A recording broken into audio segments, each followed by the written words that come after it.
الحمد لله والصلاة والسلام على خير خلق الله محمد بن عبد الله وعلى آله وأصحابه ومن والاه.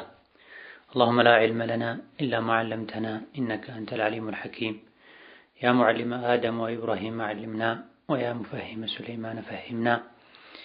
وأعوذ بك اللهم أن أقول فيك ما ليس لي به علم فأضل وأضل. أما بعد ቁጥር 234 ከተማሪዎች ለሚመጡ ጥያቄዎች መልስ የሚሰጥበት የዛዱል መዓድ ፈታዋ ነው። ዛሬ ከምናያቸው ጥያቄዎች የመጀመሪያው የጺም ማብቀያ መድኃኒት መጠቀም ይቻላል ያብራሩልኝ የሚል ጥያቄ ነው። ይህን ማድረግ ያስፈለገበት ምክንያት ከካፍሮች ጋር አሁን ላይ ጺምን ማሳደግ እንደ ፋሽን ከሚቆጥሩ ካፍሮች ጋር ለመመሳሰል አሊያ ደግሞ የበለጠ በጺም ተውቦ ሴትን ለመፈተን ለመሰል ዲን ለማይፈቅዳቸው ዓላማዎች ተብሎ ከተደረገ ይሄ ይከለከላል። እዚህ ደረጃ ካልደረሰ እንዲሁ ጺምን ሱናን ስለሚወዱ ተብሎና አጅሩን ማግኘት ታስቦ ከሆነ በመሰረቱ የተፈቀደ ነው። መተው ግን በላጭ ነው። ጉዳት እንዳለው ከተረጋገጠ አሊያ ደግሞ ከካፍሮች ከፋጅሮች ጋር ለመመሳሰል ወይም ውበት ጨምሮ የሌለን ውበት ለማሳየት ለማንጸባረቅ ተፈልጎ ከሆነ ይሄኔ የተከለከለ ይሆናል። ሌላኛው ጥያቄ የመወዳት ልጅ አለች። ልጅቷ አላገባችም። እኔ በጣም እወዳታለሁ፣ ላገባ ትፈልጋለሁ። እሷ ግን ፍቅረኛ አላት። አላህ የኔ እንዲያደርጋት ዱዓ ማድረግ እችላለሁ? ያብራሩልኝ የሚል ጥያቄ ነው። በዲናችን ፍቅረኛ የሚባል ነገር የለም ከኒካህ በፊት። ልጅቷ ባለትዳር ከሆነች ከባለትዳር ጋር መቀራረብ፣ እነዚህ አይነት ነገር ማሰብ መከጀልም የተከለከለ ነው። ባለትዳር ካልሆነች አደብና ሐያ ዲን ያላት ሴት እስከሆነች ድረስ ፍቅረኛ የሚባል ነገር አይኖራትም። ቃሉም የሚከብድ ነው። ሙስሊም ከአንደበቱ የሚወጣ ቃል አይደለም፣ ካፍሮች ዘንድ የተለመደ ነው። ምናልባት እጮኛ ሊባል ይችላል። ቤተሰብ ያወቀው በወግ በማዕረግ በስርዓት ለትዳር የጠየቃት እጮኛ ካለ እንደዚህ አይነትን ሴት ማናገርም እሷን ለማግባት ሽምግልና መላክም አይገባም።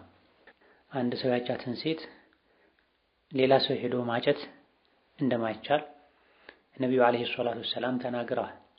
ተፈቅዶለት እስኪያገባ አሊያ ደግሞ አይሆንም ተብሎ እስኪመለስ ቁርጡ እስኪታወቅ ድረስ መጠበቅ አለበት።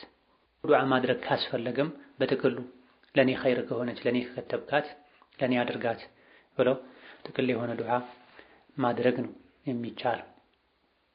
ፍቅረኛ የሚለው ቃል ብዙ ሰዎች እንደሚጠቀሙት ከሆነ ቤተሰብ የማያውቀው ታጭታ ሳይሆን ሌላ እሷ የምትፈልገው ከሸሪዓ ውጪ የሆነ ግንኙነት ያላቸው ወንድ ጋር ግንኙነት ካላት ዲን የሚያሳስበው ስለ ዲኑ የሚጠይቅ ሰው እንዲህ አይነት ሴት ጋር ትዳር ውስጥ ለመግባት ሊያስብ አይገባው። ሷሊህ የሆነች አላህ የምትፈራ ለዲኗ ጥንቃቄ የምታደርግ ለዲኔ የምታግዘኝ አንተው ስጠኝ አመቻችልኝ ብለው አላህን መለመን ነው የሚሻል። የወደዱት ተስፋ ያደረጉት ሁሉ ለትዳር ይሆናል ማለት አይደለም። እሷን ስጠኝ ብሎ ገድቦ መጠየቁ መጨረሻው ኸይር ላይሆን ይችላል። ለኔ ኸይር ከሆነች ለኔ ከትባት ከሆነ መንገዱን አግራልኝ፣ ካልሆነ ከልብ ያውጣልኝ የተሻለችዋን ለዲኔም ለዱንያዬም ምትበጀዋን አንተው ስጠኝ ብሎ ዱዓ ማድረግ ነው የሚገባው። ሌላኛው ጥያቄ ከጅልባብ ላይ ጃኬት መልበስ እንዴት ይታያል የሚል ጥያቄ ነው። ጅልባብ ከስር የተለበሱ ልብሶችን ሁሉ የሚሸፍን የልብስ አይነት ነው። ጅልባብ ከተለበሰ በኋላ ላዩ ላይ ሻሽ መጠምጠም፣ ሂጃብ የሚሉትን ማድረግ፣ የአንገትን ቅርጽ የፀጉርን ቅርጽ በሚያሳይ መልኩ ሻሽ ሂጃብ ነገር መጠቅለል፣ ጃኬትና ካፖርት መደረብ፣ ሻርፕ ማድረግ፣ ይሄ ሁሉ ስህተት ነው። ሴት ልጅ የምትለብሳቸው ነገሮች ሁሉ ከስር ለብሳ ያ ላይ ነው ጅልባብ ማድረግ ያለባት። ለብርድ ጃኬት ያስፈልገኛል ካለች ከጅልባቡ ስር ነው ማድረግ ያለባት። ጅልባብ ተደርጎ ላዩ ላይ ጃኬት ማድረግ የሰውነት ቅርጽ እንዲወጣ ያደርጋል። ጅልባቡ ማዕና ትርጉም እንዳይኖረው ጥቅም እንዳይኖረው ያደርጋል። የጅልባብ አንዱ ትልቅ ዓላማው የሰውነት ቅርጽ እንዳይታይ ከስር የተለበሱ የሚያምሩ የተለያየ ከለር ያላቸው ልብሶች እንዳይታዩ ማድረጊያ ነው። ዩድኒና ዐለይሂነ ሚን ጀላቢቢሂን ጅልባብ ከተለበሰ በኋላ ላዩ ላይ ጃኬት መደረጉ፣ ሻርፕ ማድረጉ፣ የፀጉር መሸፈኛ የሚመስሉ አጫጭር በተለምዶ ድሮ ሒጃብ የሚባሉ ጨርቆችን መጠቅለል የጅልባብን ዓላማ አለመረዳት ነው። ስለዚህ ጅልባብን አላህ ስላዘዘ ብለው ከሆነ የሚለብሱት ከጅልባብ ላይ ምንም መደረብ የለበትም። የሌሎች ልብሶች መሸፈኛ ከሌሎች ልብሶች ላይ የሚደረብ ልብስ አድርጎ መጠቀም ነው የሚገባው። ሌላኛው ጥያቄ የኒቃብና የጅልባብ ከለር ካልተመሳሰለ መልበስ አይቻልም ይላሉ። ይህ እንዴት ይታያል የሚል ጥያቄ ነው። ጅልባብና ኒቃብ፣ ጓንት፣ ካልሲ መልካቸው ከለራቸው አንድ መሆን አለበት። የበለጠ ተሰቱር መሸፈን መሰተር የሚገኘውም በዚህ ነው። አንዱ ጥቁር፣ አንዱ አረንጓዴ፣ አንዱ ሌላ ከለር ከሆነ የመሳብ አይን ውስጥ የማስገባት እድሉ ሰፊ ይሆናል። ወጥ ሲሆን አይን ውስጥ የማስገባት የመሳብ እድሉ ጠባብ ይሆናል። ስለዚህ በላጩ አንድ አይነት ከለር መልበስ ነው መሆን ያለበትም ይሄ ነው። ነገር ግን የልብስ እጥረት ኖሮ አሊያ ደግሞ ለጊዜው ሌላ አማራጭ ስላላገኙ ጅልባብና ኒቃብ ሁለት አይነት ቢሆን ወንጀል ነው ሐራም ነው አይባልም። በላጩን ትተዋል ነው የሚባለው። ወንጀል ነው ክልክል ነው የሚባለው ብልጭልጭ ካለው ነው። ጅልባቡ ወይም ኒቃቡ ከሁለት አንዱ ቡራቡሬ ከሆነ ሁለት ሶስት አይነት ከለር ካለው ወጥ ካልሆነ ጌጥ የሚመስል የሚስብ ከሆነ ይሄ ነው የሚከለከለው። ጅልባቡ ሙሉ ጥቁር፣ ኒቃቡ ሌላ ቡኒ አንድ አይነት ከሆነ ሙሉ በሙሉ ይከለከላል፣ ወንጀል ነው አይባልም። በላጩ ተትቷል። ይሄን ያደረገ ሰው በላጩን ትቷል ነው የሚባለው። በሆኑ አጋጣሚዎች ካልተገደዱ በስተቀር ይሄ ማድረጉ ግን ተገቢ አይደለም። ወጥ ማድረጉ ሙሉ ጥቁር፣ ሙሉ ብሉ ብላክ መሰል ከለሮችን አንድ አይነት በአካባቢው በሀገሩ የተለመዱ ብልጭልጭ የሌላቸው ጠባብ ያልሆኑ መጠቀሙ ተገቢ ነው። በሆነ ምክንያት ይሄን ማድረግ ያልቻለ ሰው ግን በጊዜያዊነት ይሄን ቢያደርግ ወንጀል ሰርቷል፣ ሒጃብ አላደረገም ማለት ደረጃ የሚያደርስ አይሆንም። ሌላኛው ጥያቄ አንዲት ሴት ጫትን አልወድም ትላለች፣ ነገር ግን ጫት ለሚቅሙ ሰዎች ለስላሳ ቡና ታቀርባለች። ሁክሙ ምንድነው? ይሄ በወንጀል ማገዝ ነው። ጫትን ባፍ ብቻ አልወድም ማለቱ በቂ አይደለም። ጫት ለሚቅሙ ሰዎች ምንም አይነት እገዛ ከማድረግ መታቀብም ጭምር ግዴታ ነው። አላህ ተባረከ ወተዓላ በተከበረ ቃሉ ወተዓወኑ ዐለል ቢሪ ወተቅዋ ወላ ተዓወኑ ዐለል ኢስሚ ወልዑድዋን ወተቁላህ ኢነላህ ሸዲዱል ዒቃብ ብሏል። በመልካም ሥራ ወንጀልን በመተው በማቆም ተባበሩ፣ ተጋገዙ። በወንጀል ወሰን በማለፍ የአላህን ሕግ በመጣስ አትተጋገዙ፣ አትተባበሩ፣ አላህን ፍሩ፣ አላህ ቅጣቱ በርቱ ነው ይላል። ጫት መቃም ካለው ጉዳት አንፃር ሐራምና ክልክል ነው። ይህን ካሁን ቀደም በተለያዩ የፈትዋ ፕሮግራሞች ላይ ራሱን በቻለ ርዕስም አብራርተናል። ጫት ሐራም ከሆነ ጫት ለሚቅሙ ሰዎች የሚያስፈልጋቸውን ነገር ማቅረብ ሐራምና የተከለከለ ይሆናል። ኸምር ለሚጠጡ ሰዎች ኸምርን መቅዳት፣ ገዝቶ ማምጣት መሰል የሆኑ ገዛዎችን ማድረግ ክልክል እንደሆነ ወንጀል እንደሆነ ሁሉ ጫት ለሚቅሙ ሰዎች ለመቃም የሚያስፈልጓቸው ለስላሳ ቡና፣ ስኳር መሰል ነገሮችን ማቅረቡም በወንጀል መተባበር ነው የሚሆን። መቃሙ ብቻ አይደለም ወንጀለኛ የሚያደርገው። በኸምር ምክንያት አላህ የተለያዩ ሰዎችን ብዙ ሰዎችን እንደሚረግም ነብይ ተናግረዋል። ኸምር የሚቀዳው፣ ኸምር የሚያዘጋጀው፣ ተሸክሞ ወስዶ የሚያደርሰው ወዘተ የተረገሙ ናቸው ብለዋል። ወለድ የሚበላ የሚያበላ፣ ጸሐፊ የሚሆን ምስክር የሚሆን ከወንጀል አንፃር እኩል ናቸው፣ ሁሉም የተረገሙ ናቸው የሚሉ ሐዲሶች አሉ። ጫትም ሐራም እስከሆነ ድረስ ጫትን ለመቃም እገዛ ማንኛውንም አይነት እገዛ የሚያደርግ ሰው ሰበብ የሚሆን ሰው የወንጀሉ ተካፋይ ይሆናል። ሌላኛው ጥያቄ ነብዩ ሰለላሁ ዐለይሂ ወሰለም ወይሉን ሊልአዕቃቢ ሚነናር ሲሉ ዛቻው ለሱና ሶላት ቁርአን ለመቅራት ውዱእ አድርጎ ያላዳረሰ ሰው ዛቻው ያገኘዋል ወይስ ለግዴታ ሶላት ውዱእ አድርጎ ያላዳረሰ ብቻ ነው የሚል ጥያቄ። ሶላት እስከሆነ ድረስ ሁሉም ሶላት ነው። ለየትኛውም ሶላት ትክክለኛ ውዱእ መደረግ አለበት። ውዱእ የሌለው ሰው ለየትኛውም ሶላት ሲቆም ውዱእን ካላሟላ ዛቻው ይመለከተዋል። ለፈርዱ ሶላት ነው በደንብ ውዱእ አደርጋለሁ፣ ለሱና ሶላት ነው ውዱእ ባይኖረኝም ነካ ነካ አድርጌ ብቻ ሰግዳለሁ አይባልም። እስኪገቡበት ድረስ ሶላት ፈርድና ሱና ተብሎ ይከፈላል። ፈርዱን መስገዱ ግዴታ ነው። ለፈርዱ ውዱእ ማድረግም ግዴታ ነው። ሱና ሶላት ምርጫ ነው፣ እስካልገቡበት ድረስ ግዴታ አይሆንም። ከገቡበት ግን በሙሉ ውዱእ በሙሉ ዝግጅት መግባቱ ግዴታ ነው። ውዱእ ያለ ውዱእ የሚያደርጉ ከሆነ ድጋሚ ለማደስ ውዱእ የሚደረግ ከሆነ አሊያ ደግሞ ጀናባ ላይ ያለ ሰው ከመተኛቱ በፊት ካልታጠበ ጀናባውን ለመቀነስ ውዱእ የሚያደርግ ሰው የሚያደርገው ውዱእ የተግራራ ሊሆን ይችላል። ነገር ግን ምንም ውዱእ የሌለው ሰው የተኛውንም አይነት ሶላት ለመስገድ ውዱእ ሲያደርግ የተሟላ ውዱእ ማድረግ አለበት። ሰውነቱ ላይ ትንሽም ቢሆን ውሃ ያልነካው የሰውነት አካል መኖር የለበትም፣ መዘናጋት የለበትም።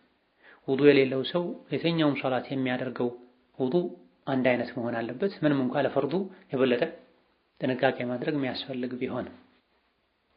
ሌላኛው ጥያቄ ከባለቤቴ ጋር የምኖረው ቤተሰብ ቤት ነው ማለት እህቷ አለች ልጅም አላት እና የጋራ ቤት ነው እና ባለቤቴ የቤት አስፔዛ ለሷ ነው የሚሰጣት ለእህቱ ሙሉ ኃላፊነት እሷ ጋር ነው ያለው እና ምንም የቤት እመቤትነት አይሰማኝም፣ ሰርቼ አላበራውም እና ከበደኝ አንድ ላይ መኖሩ እና አቅም አለው ሌላ ቦታ ለብቻችን እንኑር ማለቴ ለኔ ሐቅ አይደለም ማለት ነው መብቱ ነው የሚል ጥያቄ ነው። ሴት ልጅ ባሏን የራሷ የሆነ ጎጆ መኖሪያ ቤት እንዲኖራት መጠየቅ መብቷ ነው። ስለዚህ ከላይ ጥያቄው ላይ እንደተባለው እመቤትነት ካልተሰማት ነፃነት ከሌላት አቅም ቢኖረውም ባይኖረውም የራሴ የሆነ አንድ ክፍልም ይሁን ሁለት ክፍል ገዝተህም ይሁን ተከራይተህ እኔም ዘጋው ምከፍተው እንደ እመቤት እንደ እማወራ ምመራው ቤት እንዲኖረኝ እፈልጋለሁ ብሎ መጠየቅ የሴት ልጅ መብቷ ነው። አልፈልግም ይቅር ብላ ግን ከእናቱ ጋር ከእህቱ ጋር እኖራለሁ ካለች በበጎ ፈቃደኝነት የምታደርገው ነገር ነው።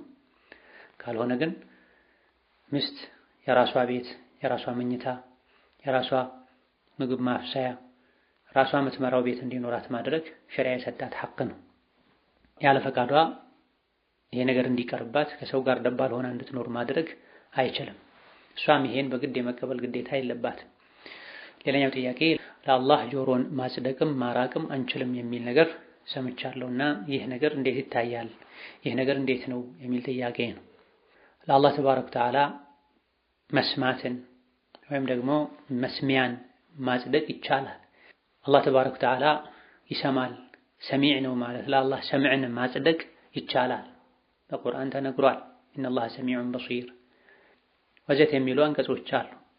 አላህ ተባረከ ወተዓላ ይሰማል ያለ መስሚያ አንልም ብለዋል እነ ኢብኑ ኹዘይማ ሌሎችም ቀደምት ታላላቅ ሊቃውንት። ለአላህ መስማትን መስሚያን እናጸድቃለን፣ ነገር ግን ጆሮ በሚል ኡዙን በሚል አይደለም። ለአላህ አለው ይገባዋል ተብሎ የተነገረንን ነገር በዛ በተነገረን ቃል እናጸድቃለን። ለአላህ የለውም አይገባውም ይሄ የተባለን ነገር ደግሞ የለውም ብለን እናጸድቃለን። አለውም የለውም ያልተባለን ነገር በነሱም ይሁን በተضمኑም ይሁን በልዙምም ይሁን ካልተነገረ ለማጽደቅ የሚያስችል መረጃ ከሌለ ተወቁፍ ነው የሚደረገው። ጆሮ አለውም የለውም እንድንል የሚያደርግ ማስረጃ እስከሌለ ድረስ መስሚያን ለአላህ እናጸድቃለን። መስሚያው ጆሮ ነው ወይ? ጆሮ በሚል አልተገለጸም። ስለዚህ አላህ ይሰማል፣ አላህ መስሚያ አለው ብለን እናምናለን እንጂ ጆሮ በሚል አንገልጽምም፣ አለውም የለውም አንልም። ያልተጠቀሰ ቃል ስለሆነ በቁርአንና ሐዲስ ወይም ከሁለቱ በአንዱ የተገለጸ የአላህ ባህሪ ካለ አለ ብለን በቃሉ መሰረት እናጸድቃለን። የለም ከተባለ ከአላህ እናርቃለን። አለም የለም ካልተባለ እንደዚህ ነገር ውስጥ አንገባም፣ በተነገረን ብቻ እንቆማለን። ሌላኛው ጥያቄ እኔ ተከራይ ነኝ። አሁን ያለሁበት ቤት ልቀቂ ተብያለሁ። ቤት ስፈልግ በጣም የተቸገርኳቸው ነገሮች አሉ። እነሱም መስጂድ አካባቢ ቤት በጣም ውድ ነው። አቅሜ ስለማይችል ራቅ ብዬ ተከራይቼ ባሌ ሱብሂና ኢሻ ጀማዓ ባይሄድ ይበቃለታል። ብቻውን መመላለስ ለህይወቱ አስጊ ስለሚሆን፣ እንዲሁም አብዛኛው ክርስቲያን ሙስሊም ማከራየት አይፈልግም። ሙስሊም አከራዮች ቤት ከማስወደዳቸው ጋር ልጅ ያለው ሰው ማከራየት አይፈልጉም። ይሄ ነገር ቀን ወደ ቀን የከፋ የመጣ የአከራዮች ችግር ስለሆነ ከባንክ በወለድ ብር ቤት መግዛት እችላለሁ? እስላማዊ ባንኮች አሁን ብድር እየሰጡ ስላልሆነ የሚል ጥያቄ ነው። በወለድ ቤት መግዛት አይቻልም፣ ሐራም ነው፣ ወንጀል ነው። ሶላተል ጀማዓ ከመስጂድ ቅርብ ሆኜ በወለድ ከባንክ ተበድሬ ሶላተል ጀማዓ ሰግዳለሁ አይባልም። አቅም ከፈቀደ ከመስጂድ ጠጋ ብሎ ተከራይቶ ሶላተል ጀማዓ መስገድ ግዴታ ይሆናል። አቅም ከሌለው አንድ ሰው አቅሙ የሚችልበት አካባቢ ይከራያል። በዛ አካባቢ በአቅራቢያ መስጂድ ከሌለ ቤቱ ይሰግዳል። በተወሰነ መልኩ በቅርብ ርቀት ላይ መስጂድ ቢገኝም ሲመላለስ እንደ ህይወቱ በተጨማሪ አደጋ የሚሆን ነገር ከገጠመው የሚታወቅ ከሆነ የተባሉ ሁለቱ ሶላቶች ላይ መውጣት ማይቻል ከሆነ ዑድር ነው፣ ቤት ይሰግዳል። አላህ ተባረከ ወተዓላ ርዝቁን እንዲያሰፋለት ቤት እንዲሰጠው ዱዓ ማድረግ እንጂ የሚገባው በወለድ ቤት መግዛት ፈጽሞ አይቻልም። ሌላ ሀገር አካባቢ መቀየር፣ ክፍለ ሀገር መሄድ ብዙ አማራጮች አሉ። ወደ ወለድ የሚያስገባ ምንም ነገር የለም። ሌላኛው ጥያቄ ሱቅ ነበረን፣ ከተከፈተ ብዙ ዓመት ይሆነዋል። መጀመሪያ ምንም አልነበረውም፣ ግን ከዚያ አልሐምዱሊላህ ብዙ ማግኘት ችለው ነበረ።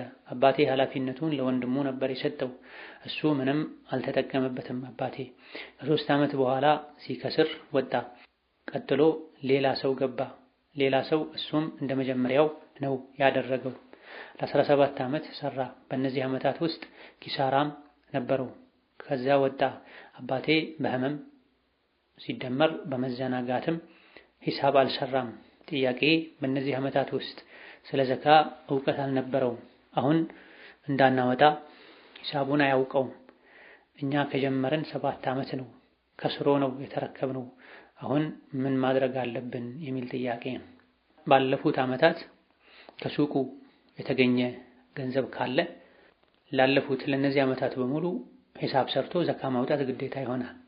ባለማወቅ እስከዛሬ አለማውጣቱ ወንጀለኛ ከመሆን ሊያድን ይችላል። ነገር ግን ዘካውን ማውጣቱ በምን ሁኔታ አይቀርም።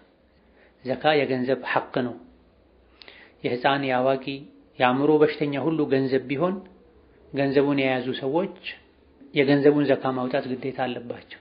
ህፃን ምንም አያውቅም፣ የአእምሮ በሽተኛ ምንም አያውቅም። ከመሆኑም ጋር ኃላፊ ሆኖ ገንዘቡን የሚይዝለት የሚያስተዳድርለት ሰው ሂሳብ ሰርቶ ከሱ ዘካ ያወጣል። በተለይ ባለንበት ዘመን ገጠር ከተማ ዒልም በደረሰበት ጊዜ ባለማወቅ የዘካን ግዴታነት ባለመረዳት ዘካ አላወጡም ማለት በቂ አይደለም። ይሁንና ሆኖም አያውቁም ነበር ከተባለ ያወቀ ዘካ ያላወጣ ሰው ወንጀለኛ እንደሚሆነው ወንጀለኛ መሆኑ ይቀራል። ግን ሂሳብ ሰርቶ ዘካ ማውጣቱ አይቀርም። የ5ም የ10ም የ20ም የ30ም ዓመት ቢሆን ሂሳብ ሰርቶ ያለፉ ዓመታትን ዘካ ማውጣት ግዴታ ነው። አናውቀውም መጠኑን ለተባለው መገመት ነው። ተቀራራቢውን ሂሳብ መስራት ይቻላል። የ1 ሚሊዮን ሊሆን ይችላል፣ የ1/2 ሚሊዮን ሊሆን ይችላል፣ የ2 ሚሊዮን ሊሆን ይችላል ተብሎ ላለፉት ሂሳብ ሰርቶ ዘካ ማውጣት ግዴታ ነው። ነገ አላህ ፊት ከመያዝ በፊት ዛሬ ዱንያ ላይ ራስን ጎትቶም ቢሆን ራስን ከተጠያቂነት ማዳን፣ ራስን ማጥራት ግዴታ ነው። የተሰራው ገንዘብ ከፍ ካለ ጽፎ አስቀምጦ ገንዘብ ሲያገኙ ማውጣት ይቻላል። ዲንን መማር መጠየቅ፣ በተለይ አርካነል እስላምን 5ቱን ዘካን ጨምሮ 5ቱን የእስልምና ማዕዘናትን ዝርዝር ሁኔታዎች ህጋትን ማወቅ እያንዳንዱ ሙስሊም ኃላፊነትና ግዴታ ነው። ሌላኛው ጥያቄ ባለቤቴ ሶላቱንም አይሰግድም፣ ቁርአንም አይቀራም፣ መቅራትም አይፈልግም፣ በንግግርም በተግባርም ጥሩ የሚባል አኽላቅ አላይበትም። በተደጋጋሚ እነግረዋለሁ፣ ግን አትንገሪኝ አውቃለሁ ብሎ ይቆጣል። ፍቺ ብጠይቅ ከሸሪዓ አንፃር እንዴት ይታያል የሚል ጥያቄ ነው። በተደጋጋሚ ከተመከረ፣ በሰው ካስመከሩት፣ ባህሪው ይሄው ከሆነ፣ ተስፋ ከተቆረጠ ፍቺ መጠየቁ ግዴታ ይሆናል። በተለይ ሶላት ምንም አይሰግድ ከሆነ ሙስሊም ሴት ሶላት መስገድ ሴት ሶላት ከማይሰግድ ወንድ ጋር አብራ መኖር አይፈቀድላትም። በተለይ እንደ ባልና ሚስት አንድ አልጋ ላይ ማሳለፍ አይቻል። ሶላት ሲተው ኒካሑ ይበላሻል። ስለዚህ ደግሞ ደጋግሞ መምከር፣ በሌሎች ማስመከር፣ እስከዛ አልጋ ከሱ መለየት ግዴታ ይሆናል። ይተውበታል የሚል ተስፋ ካለ በተደጋጋሚ ተመክሮ በሰውም አስመክሮ እምቢ ካለና ተስፋ ከተቆረጠ ኒካሑ በራሱም ሊወርድ ይችላል። ሶላት ሙሉ በሙሉ ሲተው ሆኖም ሸሪዓ ፍርድ ቤት ሄዶ ጉዳዩን አስረድቶ በሸሪዓ ፍርድ ቤት ኒካሑ ወርዶ ወረቀት እንዲወጣ ማድረግ ይገባል። ሌላኛው ጥያቄ የዩኒቨርሲቲ ተማሪ ነኝ። ኒቃብ ስለብስ አይኔንም ጭምር ነው የምሸፍነው እና ክፍል ውስጥ ስለማይታየኝ እና አስተማሪውም ስለማይፈቅድልን አይናችንን ገልጠን ነው የምንማረው እና አንዳንዴ አይንን መግለጥ እንደ ወንጀል ይያዝብን ይሆን ወይስ ችግር የለውም? በተመሳሳይ ጥያቄ ባለንበት ቦታ ኒቃብ ስለብስ አይን አይሸፈንም። አይኔን ስሸፍን ሰዎች በጣም ይመለከታሉ። ምን ላድርግ? ትምህርት ቤት አይንን መሸፈን አይፈቅዱም የሚሉ ጥያቄዎች ናቸው። ትምህርት ቤት ላይ አይንን መሸፈን ካልተቻለ ሳይኳኳሉ ሳይዋቡ አስፈላጊ የሆነውን ያክል ብቻ ቅንድብንም ሳይጨምር ዋና አይኑን ክቡን ብቻ ገልጦ ወደ ግራ ወደ ቀኝ መዞርን ትቶ አይንን ሰበር በማድረግ አንገትን በመጠኑ ዝቅ በማድረግ አስፈላጊ የሆነውን ያክል ጊዜ አስፈላጊ የሆነው ቦታ ላይ ብቻ መግለጡ ይፈቀዳል። ይሄ ትምህርት ቤትና መሰል የሆኑ አስገዳጅ ቦታዎችና ሁኔታዎች ላይ ነው። እዚህም ቢሆን ከልክ በላይ የአይን ቅንድቦች፣ የፊት የተወሰነ አካል፣ አፍንጫ አብዛኛው ክፍል እንዲታይ ማድረግና በዛው ተዘናግቶ የማይፈቀደውን ያክል መግለጥን ኩል ተቀብቶ ተውቦ መግለጥን የሚያስከትል መሆን የለበትም። ለዚህ ነው አስፈላጊውን ያክል ሰዓት ላይ ብቻ አስፈላጊ የሆነው ቦታ ላይ ብቻ ያን ባሉበት ሀገር አይን መሸፈን ስላልተለመደ ሰዎች በጣም ስለሚመለከቱ ብሎ ግን ይሄን ማድረጉ አይቻልም። መልካም ነገር ኸይር ነገር በዲን የታዘዙት ነገር የትም ቦታ መለመድ መቻል አለበት። ስላልተለመደ ተብሎ ፊትና የሚያመጣ ነገር መደረግ የለበትም። ትምህርት ቤት ወይም በትምህርት ምክንያት አይንን በመጠኑ መግለጥ ይፈቀዳልና ውጪም ሰዎች ስለሚያዩ መፈቀድ አለበት አይባልም። ሁለቱ የተለያዩ ናቸው። هذا والله تعالى أعلم። ለዛሬ በዚህ እናበቃለን። የተቀሩትን ሌላ ጊዜ እንመልሳለን። ወሰላሙ አለይኩም ወራህመቱላሂ ወበረካቱሁ።